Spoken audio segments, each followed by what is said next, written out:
Let's get to the complete narrated chapter of One Piece 1129. Are you ready? Then let's go after the intro.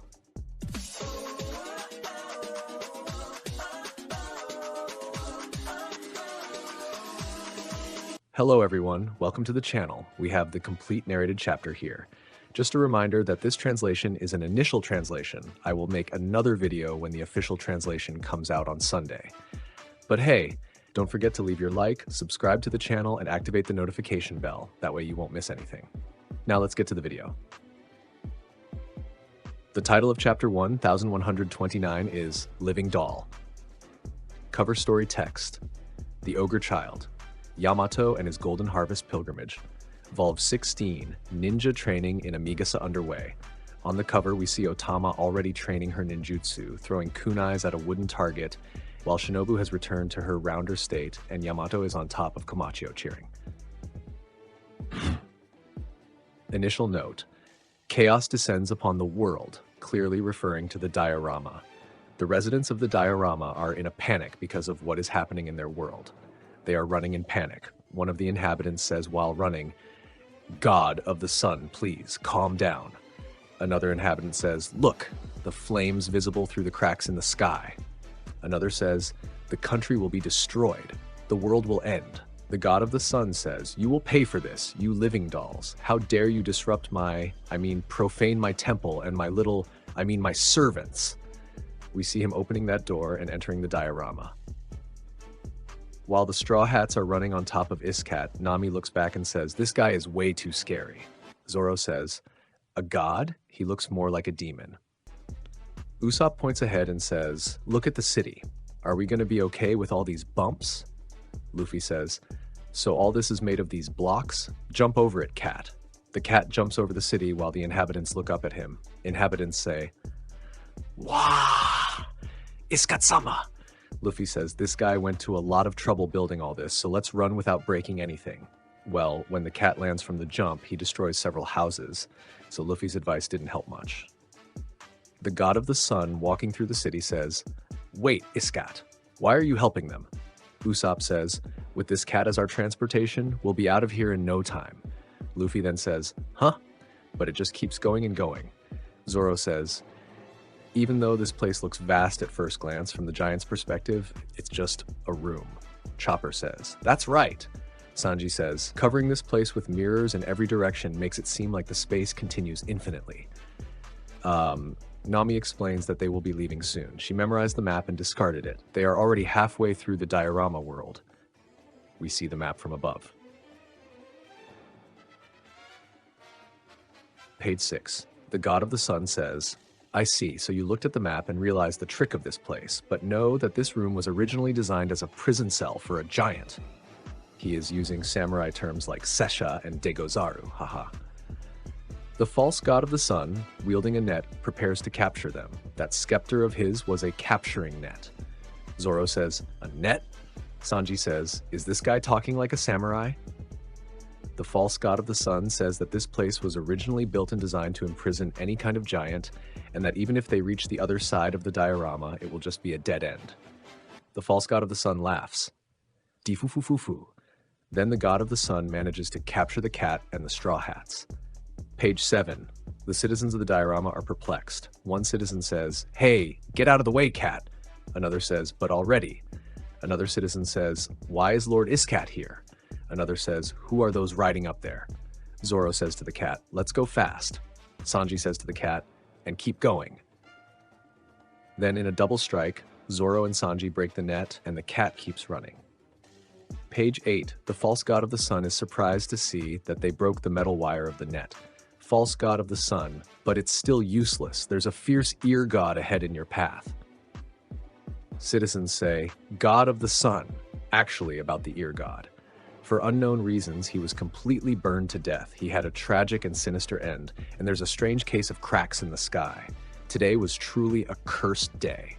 The false God of the Sun is shocked again to learn that someone managed to defeat the carnivorous rabbit. His real name was Glutton Bunny. False God of the Sun says, "Deful defufufufu. My most precious creation, but this is how the world should be. A story synopsis is developing in this miniature garden. The false god of the sun is enjoying himself with the Straw Hats. False god of the sun says, in this world that I created, there is evil and there are heroes.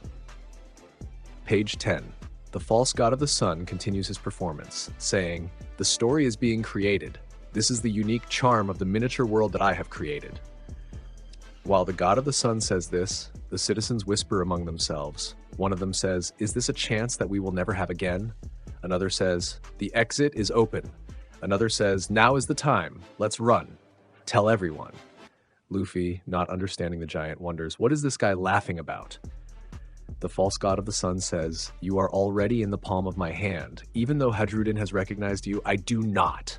So what are you going to do? Usopp then charges to try to break the wall. Secret technique Green Star. Usopp attacks, shouting, Skull Bomb, grass. Usopp's attack doesn't work. Usopp complains, it didn't work, did it? But at least the glass broke. It's a really sturdy wall. Luffy smiles and says, all right, leave it to me. The false god of the sun says, helpless dolls struggling and pushing against fate. Magnificent. Nihilistic despair is also part of the world. Frustrating disappointment is also history. The false god of the sun continues his otaku speech. He uses a bunch of archaic Japanese words/terms as if he were truly in an RPG game. The false god of the sun says, thank you all for coming to me. Luffy Tasso, Zoro Tasso, Nami Tasso, Uso Tasso. Nami then says, hey, wait a minute. How does this guy know who we are? False god of the sun, San Tasso, Chotasso. Chopper, what the hell is Tasso? Luffy says, I'm going to make a hole here. A little bit of Gear 4. Luffy transforms only his left hand into Gear 4 and prepares for a punch. Nami is then talking to Usopp. She asks if anyone is to blame when it comes to natural disasters. Usopp agrees that disasters like earthquakes, floods, and lightning are no one's fault. Nami, biting her lip in anger, says, we really went through hell. To be honest, I'm really angry at that guy. Usopp says, well, that's true, Nami, but we shouldn't conflict with the giants. Sanji, with an extremely angry face, crying from rage, furiously says, I understand your anger, Nami-san. I am in constant deep resentment against that bastard. I've been thinking about it. That damn guy switched Nami's clothes. I'm going to pulverize that bastard with my kicks. Nami says, you can't do that, Sanji-kun, but surely divine judgment will fall upon him. Flashback begins. A crow arrives carrying the Sunny. Road says, Mugen, what did you bring for me today? Hey, those are the Straw Hat Pirates. The giant warrior pirates just left to catch them. Page 14. Road comments that they are not moving and are deeply asleep. He deduced that they must have crossed a sleep fog zone upon leaving Egghead. When Road learned that Hadrudin became Luffy's subordinate of his own free will, he became furious. Despite being a member of the new giant warrior pirates, one of the strongest warriors of Elbaf, he became a subordinate of a tiny human.